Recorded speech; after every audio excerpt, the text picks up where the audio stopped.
Director general Ribeiro ने किताब लिखी है बुलेट फॉर बुलेट। वो किताब तुसीं बहुतिਆਂ ने लिखी होनी है।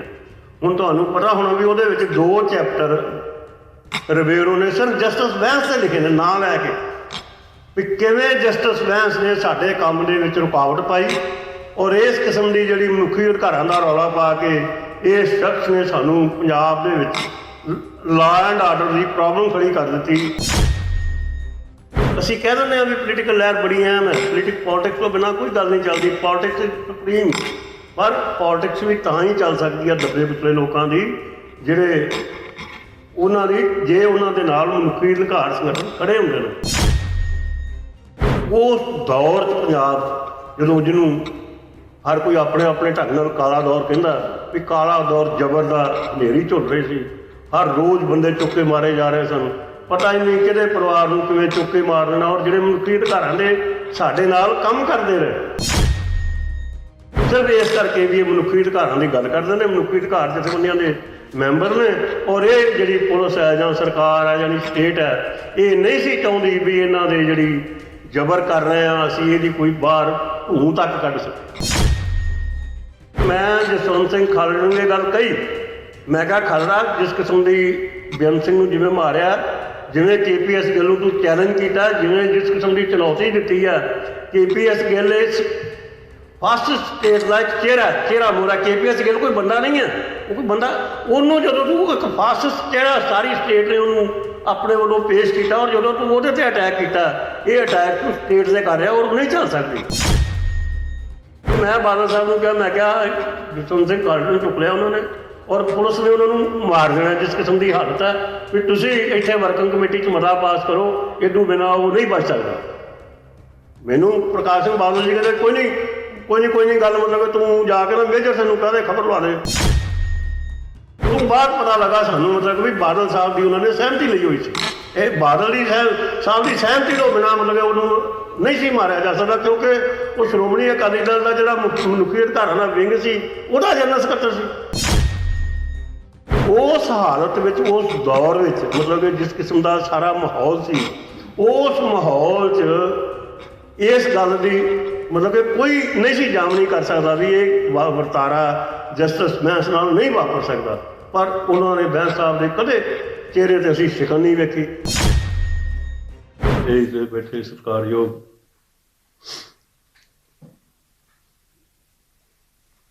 ते हाज़रीन संगत, जस्टिस बैंस बारे गल करनी क्योंकि मैं उन्होंने 1967 तो लैके जो पहली बारी तालमेल कमेटी बनाई गई मनुखी अधिकारां की लुधियाने उदों तो लैके उन्होंने नाल मैं अंत तक लगातार उन्होंने संपर्क च रहा और जिहड़ी जिस किस्म का मैं उन्होंने नेड़ता माणी, जिस किस्म का मैनू इस गल ते माण है भी उन्होंने नाल असीं लगातार उस दौर च काम किया जो मनुखी अधिकारां दा काम खाड़कों तो भी औखा सी। खाड़कों कोल ते हथियार हुंदा सी कि वो अपना चलो उहदा कर सकते सन मतलब कि, पर जिहड़े मनुखी अधिकारां दे कारकुन सन, जिहड़े वर्कर सन, एक्टिव सन, वो हर वेले सिटिंग डक बैठे होंदे सन भी उन्होंने किसी वेले भी पुलिस चुक सकती है, कुछ भी कर सकती है। और उस दौर जस्टिस बैंस ने जिहड़ा काम किया वो धन्नतायोग है, बहुत बड़ा काम है। जिस किस्म का वो दौर सी, जिवें दौर किस किस्म का सी 1987 जो असीं पहली बारी तालमेल कमेटी बनाई उस बाद पंजाब मनुखी अधिकार संगठन PHRO बनया, वो गवर्निंग कौंसल का 6 मैंबर सन, उन्होंने 6 मैं शामिल सा। इस गल का मैनूं माण है। और साडा कोई उस जे असीं कहीए भी असीं कुछ काम किया जां असीं जिहड़ी उस वेले मूवमेंट नूं लहर नूं मनुखी अधिकारां दी जिहड़ी लहर बनी उन्होंने लगातार जारी रखिया, ये जस्टिस बैंस का जिगरा सी, इन्नी जुट उहदी अगवाई विच उहदी जस्टिस बैंस की छत्र छाया सानू ਅਸੀਂ ਕੰਮ ਕਰਨ ਦੀ ਜ਼ਰੂਰਤ ਕਰ ਸਕਦੇ ਸਾਂ ਵੀ, ਕਿਉਂਕਿ ਉੱਤੇ ਸਾਡੇ ਜਸਟਿਸ ਬੈਂਸ ਦੀ ਛਤਰੀ ਹੈ, ਇਸ ਕਰਕੇ ਸਾਨੂੰ ਕਿਸੇ ਕਿਸਮ ਦੀ ਖਤਰਾ ਨਹੀਂ। ਔਰ ਉਸ ਦੌਰ ਦੇ ਵਿੱਚ ਇਹ ਇੱਕ ਮਨੁੱਖੀ ਅਧਿਕਾਰ ਸੰਗਠਨ, ਕਿਉਂਕਿ ਜ਼ਿਆਦਾ ਐਕਟਿਵ ਲੁਧਿਆਣੇ ਸੀ ਜਾਂ ਚੰਡੀਗੜ੍ਹ ਸੀ ਜਾਂ ਅਸੀਂ ਜਲੰਧਰ ਸਾਂ, ਤੇ ਇਹ ਸਾਡਾ ਇੱਕ ਨਿਯਮ ਸੀ ਵੀ ਜੇ ਕੋਈ ਪੁਲਿਸ ਜ਼ਬਰ ਜਲੰਧਰ ਕਰਦੀ ਹੈ, ਕੋਈ ਕਿਸੇ ਨੂੰ ਚੁੱਕ ਕੇ, ਚਲੋ ਫੇਕ ਐਨਕਾਊਂਟਰ ਉਹਨਾਂ ਦਿਨਾਂ 'ਚ ਰੋਜ਼ ਹੀ ਹੁੰਦੇ ਸਨ, ਉਹਦੀ ਖਬਰ ਜੇ ਅਸੀਂ ਲਵਾਉਣੀ ਆ, ਉਹਦੀ ਨਿਖੇਧੀ ਕਰਨੀ ਆ, ਤਾਂ ਉਹ ਲੁਧਿਆਣੇ ਯੂਨਿਟ 'ਤੇ ਕਰਨੀ ਆ, ਜਲੰਧਰ ਯੂਨਿਟ 'ਤੇ ਨਹੀਂ ਕਰਨੀ, ਕਿਉਂਕਿ ਉਹ ਕਿਸੇ ਵੇਲੇ ਵੀ ਚੁੱਕੇ ਜਾ ਸਕਦੇ ਸਨ। ਅਤੇ ਜੇ ਲੁਧਿਆਣੇ ਦੀ ਕੋਈ ਨਿਖੇਧੀ ਕਰਨੀ ਹੈ ਤਾਂ ਉਹ ਅਸੀਂ ਜਲੰਧਰ ਤੋਂ ਕਰਨੀ ਆ, ਅਤੇ ਜੇ ਕੋਈ ਬਹੁਤ ਵੱਡਾ ਕੇਸ ਹੈ ਤਾਂ ਉਹ ਚੰਡੀਗੜ੍ਹ ਤੋਂ ਕਰਨੀ ਆ, ਕਿਉਂਕਿ ਜਸਟਿਸ ਬੈਂਸ ਉੱਥੇ ਬੈਠੇ ਨੇ। ਇਸ ਹਾਲਤ ਵਿੱਚ ਉਸ ਦੌਰ 'ਚ ਮਤਲਬ ਕਿ ਜਿਹੜਾ ਮਨੁੱਖੀ ਅਧਿਕਾਰਾਂ ਨੇ ਕੰਮ ਕੀਤਾ, ਜੋ ਹੁਣ ਆਪਾਂ ਸੋਚਦੇ ਹਾਂ ਕਿ ਬਹੁਤ ਵੱਡਾ ਕੰਮ ਹੈ, ਪਰ ਉਹ ਜਸਟਿਸ ਬੈਂਸ ਦੀ, ਜਿਵੇਂ ਉਹਨਾਂ ਨੇ ਕਿਹਾ ਨਾ ਵੀ ਟਸ ਤੋਂ ਮਸ ਨਹੀਂ ਹੁੰਦੇ, ਉਹਨਾਂ ਦੀ ਜਿਹੜੀ ਇਹ ਪਰਸਨੈਲਿਟੀ ਸੀ ਨਾ, ਉਹ ਕਮਾਲ ਦੀ ਸੀ। ਡਿਟਰਮੀਨੇਸ਼ਨ, ਦ੍ਰਿੜਤਾ, ਔਰ ਜਿਸ ਕਿਸਮ ਦੀ ਬਿਲਕੁਲ ਵੀ ਇਸ ਕਿਸਮ ਦੀ ਕੋਈ ਵੇਵਰਿੰਗ ਨਹੀਂ। ਜਦੋਂ ਬਰਨਾਲਾ ਸਾਹਿਬ ਨੇ ਬੈਂਸ ਕਮੇਟੀ ਬਣਾਈ, ਉਹ ਜਿਹੜੇ ਸਾਰੇ ਜੂਨ 84 ਤੋਂ ਬਾਅਦ 7-8 ਹਜ਼ਾਰ ਜਿਹੜੇ ਗ੍ਰਿਫਤਾਰੀਆਂ ਸਨ, ਉਹਨਾਂ ਨੂੰ ਕੇਸ ਪੜਤਾਲ ਕਰਨ ਲਈ ਜਸਟਿਸ ਬੈਂਸ ਕਮੇਟੀ ਬਣਾਈ, ਤਾਂ ਉਹਨਾਂ ਦੇ ਇੱਕ ਮੈਂਬਰ ਲਾਲ ਚੰਦ ਸੱਭਰਵਾਲ ਸਨ, ਐਡਵੋਕੇਟ, ਉਹ RSS ਦੇ ਸਨ ਅਤੇ ਜਲੰਧਰ ਦੇ ਸਨ। ਅਸੀਂ ਜਸਟਿਸ ਬੈਂਸ ਨੂੰ ਇਹ ਪੁੱਛਿਆ ਵੀ ਤੁਸੀਂ ਜਦੋਂ ਇਹ ਬੰਦੇ 2,500-3 ਹਜ਼ਾਰ ਜਿਹੜੇ, ਉਹਨਾਂ ਨੇ ਟੋਟਲ 7 ਹਜ਼ਾਰ ਬੰਦਿਆਂ ਦੀ ਰਿਹਾਈ ਦੀ ਮਤਲਬ ਕਿ ਕੀਤੀ ਸੀ, ਉਹਦੀ ਫਰਮਾਇਸ਼ ਕੀਤੀ ਸੀ ਵੀ ਇਹ ਰਿਹਾ ਕਰ ਦਿੱਤੇ ਜਾਣੇ, ਜਿਹਦੇ ਵਿੱਚ ਝੂਠੇ ਕੇਸ ਨੇ, ਸਾਰੇ ਫੇਕ ਨੇ। ਉਹਦੇ 'ਚ ਉਹਨਾਂ ਨੇ ਚਲੋ ਸਾਰੇ ਨਹੀਂ ਕੀਤੇ, 2,500-3 ਹਜ਼ਾਰ ਰਿਹਾ ਕਰਨਾ ਪਿਆ ਬਰਨਾਲਾ ਸਰਕਾਰ ਨੂੰ, ਕਿਉਂਕਿ ਜਸਟਿਸ ਬੈਂਸ ਨੇ ਜਿਸ ਕਿਸਮ ਦੀ ਉਹ ਰਿਪੋਰਟ ਤਿਆਰ ਕੀਤੀ ਸੀ, ਉਹਨੂੰ ਇਨਕਾਰੀ ਹੋਇਆ ਹੀ ਨਹੀਂ ਸੀ ਜਾ ਸਕਦਾ। ਅਤੇ ਜਦੋਂ ਮੈਂ ਬੈਂਸ ਸਾਹਿਬ ਨੂੰ ਪੁੱਛਿਆ, ਮੈਂ ਕਿਹਾ ਸਾਡੇ ਲਾਲ ਚੰਦ ਸੱਭਰਵਾਲ ਜੀ ਨੇ, ਇਹ ਭਾਜਪਾ ਦੇ MLA ਰਿਹਾ ਸੀ ਉੱਥੇ, ਉਹ ਲੀਡਰ ਹੈ, ਅਤੇ ਇਹਨਾਂ ਨੂੰ ਤੁਸੀਂ ਕਿਵੇਂ ਮਨਾਇਆ ਵੀ ਆ ਜਿਹੜੇ ਬੰਦੇ ਰਿਹਾ ਕਰਨੇ ਨੇ? ਬੈਂਸ ਸਾਹਿਬ ਦਾ ਇਹ ਜਵਾਬ ਸੀ, ਮਤਲਬ ਹੁਣ ਜਸਟ ਇਮੈਜਿਨ, ਕਹਿੰਦੇ ਅਸੀਂ ਇੱਕ ਇੱਕ ਕੇਸ ਉਹਨੂੰ ਇਹਦੇ 'ਤੇ ਸਹਿਮਤ ਕਰਾਇਆ, ਇਹ ਨਹੀਂ ਵੀ ਮੈਂ ਦਸਤਖਤ ਕਰਦੇ ਤੇ ਉਹਨੂੰ ਥੱਲੇ ਦਸਤਖਤ ਕਰਦੇ, ਔਰ ਨਾ ਹੀ ਉਹਨੇ ਦਸਤਖਤ ਕੀਤੇ ਲਾਲ ਚੰਦ ਸੱਭਰਵਾਲ ਨੇ ਮੇਰੇ ਕਹਿਣ 'ਤੇ। ਅਸੀਂ ਇੱਕ ਇੱਕ ਕੇਸ ਡਿਸਕਸ ਕੀਤਾ, ਔਰ ਉਹਦੇ 'ਤੇ ਉਸ ਤੋਂ ਬਾਅਦ ਜਦੋਂ ਉਹਨੂੰ ਸਹਿਮਤ ਕਰਕੇ ਦਸਤਖਤ ਕਰਾਏ, ਤਾਂ ਅਸੀਂ ਇਹ ਰਿਪੋਰਟ ਜਾਰੀ ਕੀਤੀ, ਜਿਸ ਕਰਕੇ ਬਰਨਾਲਾ ਸਰਕਾਰ ਇਹਨਾਂ ਕੇਸਾਂ ਤੋਂ ਮੁਨਕਰ ਹੋ ਹੀ ਨਹੀਂ ਸੀ ਸਕਦੀ। ਇਹ ਵੱਖਰੀ ਗੱਲ ਹੈ ਵੀ ਉਹਨੇ ਸਾਰੇ ਨਹੀਂ ਰਿਹਾ ਕੀਤੇ, 2,500-3 ਹਜ਼ਾਰ ਜਿਹੜਾ ਬੇਕਸੂਰ ਨੌਜਵਾਨ ਸੀ ਜਾਂ ਉਹਨਾਂ ਨੂੰ ਰਿਹਾ ਕਰਨਾ ਪਿਆ। ਔਰ ਇਹ ਜਸਟਿਸ ਬੈਂਸ ਦੀ ਇਸ ਕਿਸਮ ਦੀ ਕਮਾਲ ਦੀ ਉਹਨਾਂ ਦੀ ਜਿਹੜੀ ਆਪਣੀ ਗ੍ਰਿਪ ਸੀ ਸਿਧਾਂਤ 'ਤੇ, ਆਪਣੀ ਡਿਟਰਮੀਨੇਸ਼ਨ, ਔਰ ਜਿਹੜੀ ਉਹਨਾਂ ਨੂੰ ਪਰਿਵਾਰ 'ਚੋਂ ਮਿਲੀ ਸੀ, ਵੀ ਜਿਸ ਕਿਸਮ ਦੇ ਪਰਿਵਾਰ 'ਚੋਂ ਆਏ ਸਨ, ਉਹਨਾਂ ਦੇ ਪਿਤਾ ਜੀ ਬਾਰੇ ਤੁਸੀਂ ਸਾਰੇ ਜਾਣਦੇ ਹੋ, ਉਹਨਾਂ ਨੇ ਦੇਸ਼ ਭਗਤੀ ਦੀ ਜੇਲ੍ਹ ਵੀ ਕੱਟੀ, ਔਰ ਜਿਸ ਕਿਸਮ ਦੀ ਬੈਂਸ ਸਾਹਿਬ ਨੇ ਜੋ ਕੁਝ ਵੀ ਝੱਲਿਆ ਉਹ ਤੁਹਾਨੂੰ ਰਾਜਵਿੰਦਰ ਜੀ ਦੱਸਣਗੇ, ਅਸੀਂ ਪੂਰਾ। ਪਰ ਜਿਸ ਕਿਸਮ ਦੀ ਬੈਂਸ ਸਾਹਿਬ ਦੀ ਇਹ ਦੇਣ ਹੈ, ਉਹ ਕਈ ਵਾਰੀ ਇਹ ਲੱਗਦਾ ਵੀ ਅਸੀਂ ਉਹਨਾਂ ਦੀ ਸ਼ਖਸੀਅਤ ਨੂੰ ਮਤਲਬ ਕਿ ਉਹ ਜੇ ਪ੍ਰਗਟ ਕਰਨਾ ਹੋਵੇ ਤਾਂ ਸਾਡੇ ਕੋਲੋਂ ਪ੍ਰਗਟ ਨਹੀਂ ਹੋ ਸਕਦੀ, ਕਿਉਂਕਿ ਅਸੀਂ ਉਹਨਾਂ ਨੂੰ ਇਸ ਕਿਸਮ ਦਾ ਕੰਮ ਕਰਦਿਆਂ ਵੇਖਿਆ ਵੀ ਜਿਹੜਾ ਉਦੋਂ, ਹੁਣ ਜੇ ਤੁਸੀਂ ਇਸ ਦਾ ਥੋੜ੍ਹਾ ਜਿਹਾ ਅੰਦਾਜ਼ਾ ਲਾਉਣਾ ਹੋਵੇ ਤੇ ਆਪਣੇ ਡਾਇਰੈਕਟਰ ਜਨਰਲ ਰਿਬੇਰੋ ਨੇ ਕਿਤਾਬ ਲਿਖੀ ਹੈ ਬੁਲਟ ਫਾਰ ਬੁਲਟ, ਉਹਦੀ ਕਿਤਾਬ ਤੁਸੀਂ ਬਹੁਤਿਆਂ ਨੇ ਵੇਖੀ ਹੋਣੀ ਹੈ। ਹੁਣ ਤੁਹਾਨੂੰ ਪਤਾ ਹੋਣਾ ਵੀ ਉਹਦੇ ਵਿੱਚ 2 ਚੈਪਟਰ ਰਿਬੇਰੋ ਨੇ ਸਿਰਫ ਜਸਟਿਸ ਬੈਂਸ 'ਤੇ ਲਿਖੇ ਨੇ, ਨਾਂ ਲੈ ਕੇ, ਵੀ ਕਿਵੇਂ ਜਸਟਿਸ ਬੈਂਸ ਨੇ ਸਾਡੇ ਕੰਮ ਦੇ ਵਿੱਚ ਰੁਕਾਵਟ ਪਾਈ, ਔਰ ਇਸ ਕਿਸਮ ਦੀ ਜਿਹੜੀ ਮਨੁੱਖੀ ਅਧਿਕਾਰਾਂ ਦਾ ਰੌਲਾ ਪਾ ਕੇ ਇਸ ਸ਼ਖਸ ਨੇ ਸਾਨੂੰ ਪੰਜਾਬ ਦੇ ਵਿੱਚ law and order the problem ਖੜੀ ਕਰ ਦਿੱਤੀ, ਵੀ ਇਸ ਜਿਹੜਾ ਸਾਰਾ ਕੰਮ ਸੀ ਇਹਦਾ ਜ਼ਿੰਮੇਵਾਰ ਜਸਟਿਸ ਬੈਂਸ ਸੀ। ਉਹਨਾਂ ਨੇ ਬਾਈ ਨੇਮ ਲਿਖਿਆ 2 ਚੈਪਟਰ ਨੇ। ਉਸ ਦੌਰ 'ਚ ਜਦੋਂ ਕਿਸੇ ਨੂੰ ਚੁੱਕ ਕੇ ਕੁਝ ਵੀ ਕੀਤਾ ਜਾ ਸਕਦਾ ਸੀ, ਉਦੋਂ ਬੈਂਸ ਸਾਹਿਬ ਨੇ ਇਹ ਕੰਮ ਸ਼ੁਰੂ ਕੀਤਾ, ਔਰ ਆਪਣੇ ਅਖੀਰ ਤੱਕ ਚਲੋ ਜਿਵੇਂ ਤੁਹਾਨੂੰ ਪਤਾ ਵੀ ਉਹਨਾਂ ਨੂੰ ਅਰੈਸਟ ਵੀ ਕੀਤਾ। ਮੁੜ ਕੇ ਇੱਕ ਗੱਲ ਮੈਨੂੰ ਯਾਦ ਆਉਂਦੀ ਹੈ ਵੀ 1991-92 'ਚ ਅਸੀਂ PHRO ਦਾ ਸੰਵਿਧਾਨ ਫਾਈਨਲ ਕਰ ਰਹੇ ਸੀ, ਅਤੇ ਮੀਟਿੰਗ ਸੀ ਜਸਟਿਸ ਬੈਂਸ ਦੇ ਘਰ, ਬੈਂਸ ਸਾਹਿਬ ਦੇ ਘਰ ਮੀਟਿੰਗ ਸੀ, ਅਤੇ ਅੱਗੋਂ ਪੁਲਿਸ ਆ ਪਈ, ਅਤੇ ਉਹ ਪੁਲਿਸ ਆ ਪਈ, ਬੜੀ ਮਹੱਤਵਪੂਰਨ ਮੀਟਿੰਗ ਸੀ, ਉਹਦੇ ਵਿੱਚ ਅਸੀਂ ਸੰਵਿਧਾਨ ਪਾਸ ਕਰਨਾ ਸੀ, ਉਹ ਜਸਟਿਸ ਬੈਂਸ ਦੇ ਘਰ ਦੀ ਕੋਠੀ ਉਦੋਂ ਕੰਧ ਜਿਹੜੀ ਪਿਛਲੀ ਸੀ 2 ਫੁੱਟ ਦੀ ਸੀ ਸਾਰੀ। ਹੁਣ ਤੁਸੀਂ ਯਕੀਨ ਮੰਨੋ ਵੀ ਉਹਨਾਂ ਦੀ ਮਿਸਿਸ ਨੇ ਪੁਲਿਸ ਨੂੰ ਅੱਗੇ ਉਲਝਾਈ ਰੱਖਿਆ, ਅਸੀਂ ਪਿੱਛੋਂ ਕੰਧ ਟੱਪ ਕੇ 11 ਨੰਬਰ ਸੈਕਟਰ ਦੇ ਗੁਰਦੁਆਰੇ ਦੀ ਬੇਸਮੈਂਟ 'ਚ ਜਾ ਕੇ ਉੱਥੇ ਵੜ ਕੇ ਬਹਿ ਕੇ ਬੂਹਾ ਬੰਦ ਕਰਕੇ ਉਹ ਮੀਟਿੰਗ ਕੀਤੀ, ਔਰ ਮੀਟਿੰਗ ਹੋਈ, ਸੰਵਿਧਾਨ ਉਹਦੇ 'ਚ ਫਾਈਨਲ ਹੋਇਆ। ਪਰ ਉਸ ਲੈਵਲ 'ਤੇ ਸਾਰੇ ਜਿੰਨੇ ਬੰਦੇ ਸਨ, ਇੱਕ ਜਸਟਿਸ ਟਵਾਣਾ ਹੁੰਦੇ ਸਨ ਉਦੋਂ, ਉਹ ਵੀ ਮਨੁੱਖੀ ਅਧਿਕਾਰਾਂ ਹੀ ਕੰਮ ਕਰਦੇ ਹੁੰਦੇ ਸਨ, ਅਤੇ ਉਹਨਾਂ ਨੇ ਇਸ ਗੱਲ 'ਤੇ ਇਤਰਾਜ਼ ਕੀਤਾ ਵੀ ਤੁਸੀਂ ਆਹ ਕਮਰੇ 'ਚ ਥੱਲੇ ਬਹਿ ਕੇ ਬੇਸਮੈਂਟ 'ਚ ਮੀਟਿੰਗ ਕੀਤੀ ਹੈ, ਇਹ ਕਮਰਾ ਬੰਦ ਕਰਕੇ, ਇਹ ਤੁਸੀਂ ਪੁਲਿਸ ਦੇ ਕੋਈ ਵਿਰੁੱਧ ਕੰਮ ਕਰ ਰਹੇ ਹੋ, ਕਾਨੂੰਨ ਦੇ ਵਿਰੁੱਧ ਕੰਮ ਕਰ ਰਹੇ ਹੋ।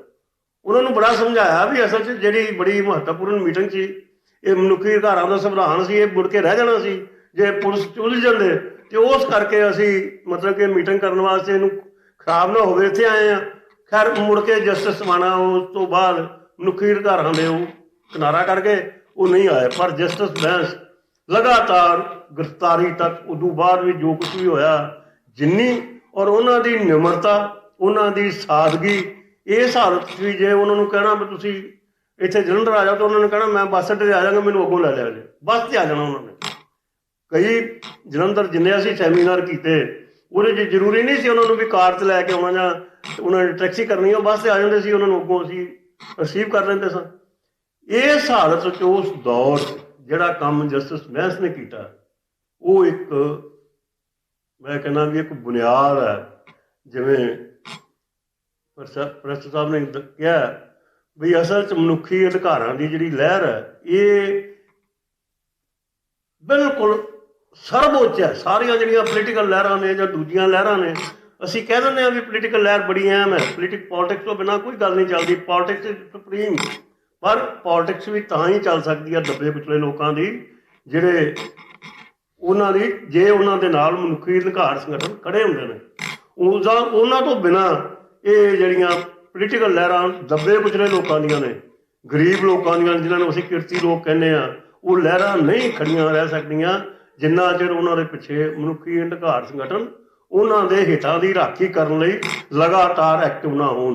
ਔਰ ਇਹ ਦੁਨੀਆ ਦਾ ਇਤਿਹਾਸ ਦੱਸਦਾ। ਉਹਨਾਂ ਨੇ ਜਿਵੇਂ ਦੱਸਿਆ ਵੀ ਮਨੁੱਖੀ ਅਧਿਕਾਰ ਜਦੋਂ ਦਾ ਮਨੁੱਖ ਪੈਦਾ ਹੋਇਆ, ਆਦਮ ਜਾਤੀ ਪੈਦਾ ਹੋਈ ਹੈ, ਉਦੋਂ ਤੋਂ ਹੀ ਮਨੁੱਖਾਂ ਦੇ ਕੀ ਅਧਿਕਾਰ ਨੇ ਇਹਦੇ ਵਾਸਤੇ ਲਗਾਤਾਰ ਇੱਕ ਸਟਰਗਲ ਚੱਲਦੀ ਆ ਰਹੀ ਹੈ। ਉਸ ਸਟਰਗਲ ਦੇ ਵਿੱਚ ਉਸ ਦੌਰ 'ਚ ਪੰਜਾਬ 'ਚ ਜਦੋਂ ਜਿਹਨੂੰ ਹਰ ਕੋਈ ਆਪਣੇ ਆਪਣੇ ਢੰਗ ਨਾਲ ਕਾਲਾ ਦੌਰ ਕਹਿੰਦਾ, ਵੀ ਕਾਲਾ ਦੌਰ ਜ਼ਬਰ ਦਾ ਹਨੇਰੀ ਝੁੱਲ ਰਹੀ ਸੀ, ਹਰ ਰੋਜ਼ ਬੰਦੇ ਚੁੱਕ ਕੇ ਮਾਰੇ ਜਾ ਰਹੇ ਸਨ, ਪਤਾ ਹੀ ਨਹੀਂ ਕਿਹੜੇ ਪਰਿਵਾਰ ਨੂੰ ਕਿਵੇਂ ਚੁੱਕ ਕੇ ਮਾਰ ਦੇਣਾ। ਔਰ ਜਿਹੜੇ ਮਨੁੱਖੀ ਅਧਿਕਾਰਾਂ ਦੇ ਸਾਡੇ ਨਾਲ ਕੰਮ ਕਰਦੇ ਰਹੇ, ਜਿਹੜੇ ਜਸਵੰਤ ਸਿੰਘ ਖਾਲੜਾ ਬਾਰੇ ਤੁਸੀਂ ਜਾਣਦੇ ਹੋ, ਜਿਵੇਂ ਸਾਡੇ ਜਲੰਧਰ ਦਾ ਵਕੀਲ ਸੀ ਜਗਵਿੰਦਰ ਸਿੰਘ ਕਪੂਰਥਲੇ ਤੋਂ, ਉਹ ਚੁੱਕ ਕੇ ਮਾਰਤਾ। ਕੁਲਵੰਤ ਸਿੰਘ ਰੋਪੜ ਦਾ ਵਕੀਲ ਸੀ, ਉਹ ਚੁੱਕ ਕੇ ਮਾਰਤਾ। ਕਿਉਂ ਮਾਰਤੇ?